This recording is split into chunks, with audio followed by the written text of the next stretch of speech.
Did you know that our national debt totals over $14 trillion and is expected to continue rising? That's right, $14 trillion. And here's the question. Can a balanced budget amendment effectively create the change needed to reduce our debt and get the U.S. on the road to fiscal recovery? Hello, everyone, and welcome to Comcast Newsmakers. I'm Robert Tranum. As always, thank you very much for joining us. And joining me now is Representative Blaine Luetkemeyer from Missouri. Congressman, welcome to the program. Good to be with you, Robert. $14 trillion. I don't think most people out there, the American people are pretty smart, but I'm not sure most people out there can understand the magnitude of $14 trillion in debt. No, I think that's one of our problems is the perception of how big that number is. And I'm from Missouri, and our state budget's $23 billion a year. And to give perspective, I tell my local citizens that $23 billion is what we spend just on interest on the debt in 3 weeks' time. And when they're told that in 3 weeks' time. In 3 weeks' time, when they're told that, it just sets them back in their seat, and it's like, holy smokes. And suddenly the enormity of that amount of money sort of sets in. And I think that's one of our problems is we don't have a perception of just how big that figure is. Congressman, you and some of your Republican colleagues are suggesting a balanced budget amendment. You would make the argument, I believe, that having a constitutional mandate that says that a balanced budget needs to pass the House of Representatives and the Senate every single year will get our fiscal house in order. There are some constitutional critics out there and even some Democrats that would say, well, wait a minute, that's our constitutional mandate anyway. We're supposed to balance the budget. Although we haven't done that, that's what we're supposed to do. This is nothing but a waste of time. What we need to do is have a serious conversation about revenues and about spending cuts. Your response?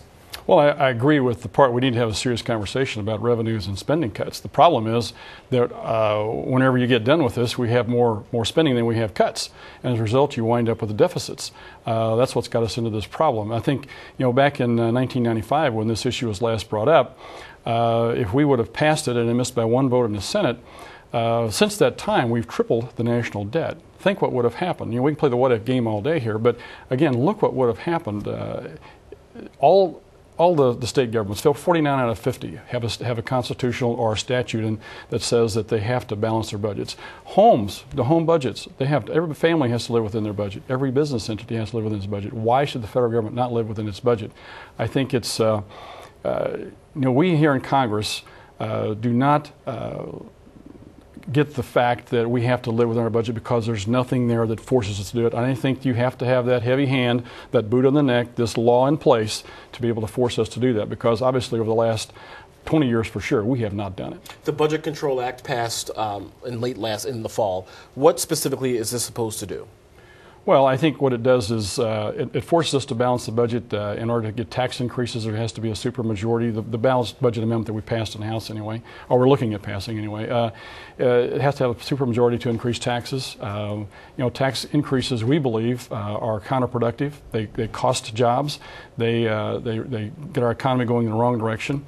And by making us, forcing us to get the revenue, the spending down to a revenue figure that's a percentage of GDP, we have a level there at which we can usually get back to and see that, like any other household, you have a certain level of money that you can spend on certain things, and this is a good indicator of where we need to go. And I think our initial budget our bill was at 18%, and we're looking at a couple different bills, but there's another one out there I think for 20. But that's a good place to be from the standpoint of spending revenues. Anything over that is we're spending probably a whole lot more than we really need to. We got about 40 seconds left. Very quickly, what do you think the likelihood is of a balanced budget actually passing the House of Representatives and the Senate and going to the states for ratification? I think it's a great opportunity. This is probably the best opportunity we've had since 1995. The American people are demanding it. They understand, they see that the folks here in Washington are not able to control themselves, and they're demanding that we do this. I think you can see from the standpoint that we used to have earmarks as a normal way of life, and we've wrapped that up. We no longer do this, and as a result, the people can see that we can do this if we have the boot on our neck. All right, and the conversation to be continued. Thank you very much for joining us, and thank you for joining us for this edition of Comcast Newsmakers. I'm Robert Tranum. Have a great day, everybody. We'll see you next time.